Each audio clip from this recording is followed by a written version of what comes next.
Welcome to the second part of our course overview for LLED 3420E. If we were all sitting together in a circle and maybe Anna was over here and Abigail was over here and Charlie is here, I've got Hannah over here, Caitlin's over here, Amanda, you're right here. I don't know where I am. I must be over here somewhere. Um, we would be talking about the syllabus, the assignment table, and we would review one of the module information sheets so that you knew what to expect over the semester and you also know what I expected over the semester. And this would probably be a good 45-minute discussion. And so I'm going to try to compress it into 10 minutes. I hope I can do that. If I talk quickly, I am apologizing ahead of time. Feel free to email me with any questions if I'm not clear or if there's something that I didn't cover. So we're going to talk first about the syllabus. You'll notice that this is an LLED course. It's not a special education course. It's designed to give you the foundations of reading instruction that you could then use with the students that you'll be working with. It's hard to do differentiation if you don't have the basic foundations. Now, that being said, I did teach special education students in a middle school setting for 6 years here in Clark County. I've taught this course before to pre-service teachers who were working in inclusion settings and who were working in working with low incidence students. And so I have plenty of materials for you that will supplement the basic course, but just know that we're not going to be getting deep into how to teach reading to a student who is on the spectrum, because that would be almost its own course. Second of all, the textbook, I've already sent you an email about that. The only thing I want to point out is that I'm using the 6th edition and that we'll be watching videos, and that the textbook has access to videos. You may have gotten a code with your textbook.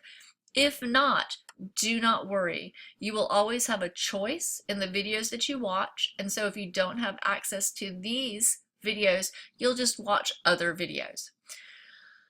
You can read the course objectives on your own. So some things that I wanted to point out is that occasionally I will have presentations like this. Today's are required, but in the future they will simply be helpful. And so if we're doing a new assignment, I might audio tape myself walking you through that assignment. You don't have to watch it, but you might find it very helpful to do so. Your assignments will be due either on Sundays or on Tuesdays, and I clearly mark in the information sheet and will on the calendar when your assignments are due, and it's also on the assignment table. So if we were meeting face-to-face, this course would be meeting on Wednesdays, and thus everything would be due in a Dropbox on Tuesdays. And this will become clearer as we talk about the different assignments. Also, please set up an account on Voxer. This is just a way for you to record comments for discussion and upload them into a group and respond to other group members. It's free. It works really well as an app. Please provide me with your name and your Voxer name on this spreadsheet, and when we get closer to using this, I'll give you more information on how to use it. If you're already familiar with it, yay, bonus for you. I actually am not, and so I'll be learning with you, so there might be a little trial and error going on. Email, I've already said that you can use my UGA email or the ELC email. We've talked about timeliness. If you have an emergency, please let me know as soon as you know you have an emergency. Obviously, if you have an assignment due Tuesday and you get in a car wreck Tuesday, there's not a lot of notice that you can give me. But if you know that you're going to be traveling out of town, or your child is having his or her tonsils out, then let me know ahead of time so that we can work out a flexible time for you to submit your assignments. Academic honesty, I do adhere to that. If you're quoting or referencing the text, please use citations. If you were writing a paper, you would use APA. I don't anticipate you having to write any papers, but let's say you said, let's say you pulled a quote from Goodreads about a book, Chrysanthemum. You would want to make sure that you gave Goodreads or that author credit and not just claim it as your own. Okay, so I feel like I've covered the syllabus as quickly as I possibly can. I want to talk to you now about the assignment table. You've probably already taken a look at it. And the way I've laid this out is that the weeks are here, and each week corresponds with a module. It talks about what the topic is for that week. What the intake is what you'll be reading or watching. So you would be reading the first chapter of the Tompkins. You'll be reading the video groups. I probably should have included this video as well. And then your output, you need to do your survey, and that's due Sunday. You'll have a discussion post, and that's due Tuesday, and you'll have a journal entry, and that's due Tuesday. And then I show you what the points are worth. So I do that for each week. You can see here that our midway assessment is due on 3/1. I wanted that to be done before spring break so that you can enjoy your spring break. And because this course is not a Monday through Friday course, spring break falls in the middle of a module. You don't have to work on it during your spring break. You still have the full week before and after to turn in things. And then I have the point breakdown based on 238 points, which is what this course is worth. And so if you're counting up points, and you could do your basic division, or you could just look here to see what, you know, hey, I have 220 points, so that means I'm getting an A, or, oh, I have, 198 points, and so that means I am in the B range. If you were late with your assignments, then you will lose 10% each day for up to 2 days. On the third day, you're just going to receive a 0. And so let's say it was a 5-point assignment, you would lose half a point the first day, a full point the second day, and on the third day you would not get credit for that assignment. It's due regardless of whether you get credit for it or not. So I would make sure that you complete all assignments in a timely fashion. Let's see.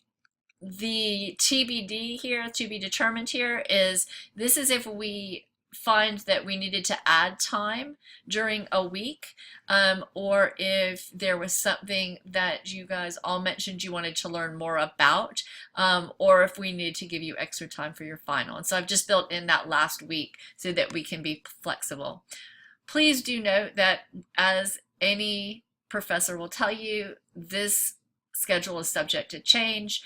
You don't know what will happen as the course unfolds, and I want to be respectful of your needs and what you want to talk about. And so if I can say for certainty that the first 6 modules are ready to go, but after that, when we hit midway, we might make changes for the second half of the course, depending on what your course feedback is. And then I'm going to have a separate page for your rubrics, just so you know how you'll be graded. But an overview of the assignments is you're going to have 4 quizzes, each one worth 6 points. And the quizzes are basically based on vocabulary from your readings, and you'll have a certain amount of time to complete the quizzes. You're welcome to use your book. Last year I had the students complete a vocabulary dictionary where they had to add the words each year. this year, and that was because I had them use the online book, which they didn't get to keep, and I wanted them to have access to the terms. This year, since I'm not requiring the online book, many of you will have the book. So I just want you to practice using the vocabulary because it makes you sound really smart when you're in the classroom. You're going to have 3 activities during the semester. They're each worth 8 points, and they will take the place of a discussion. So you wouldn't have a discussion if you had an activity and vice versa.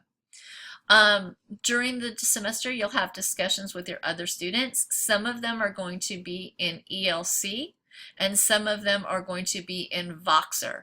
When they're held in ELC, you'll get 5 points for your initial post and 3 points for your response. In Voxer, it's just a straight out 8 points based on the rubric.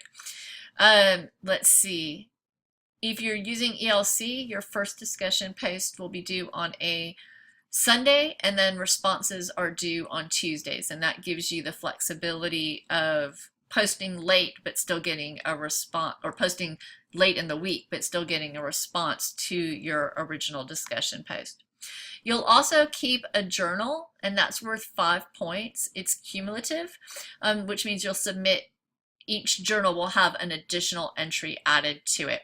And then there'll be an end of the week project, or end of the course project, and a midway project. And this just gives you a little bit of an overview of how you should consider the amount of work that you're doing. So the final is 13% of your grade. Your activities are 10% of your grades. Your journal 25%, and your discussions 30%, etc. And then I have that one 8-point slot because we're not sure what to do yet. Because we're already at 11 minutes, I'm going to pause this or stop this, and I'm going to talk about an actual assignment sheet in a separate video, so that way you are not bored out of your mind and you can take a break if you need to. Okay, so be prepared for part 3.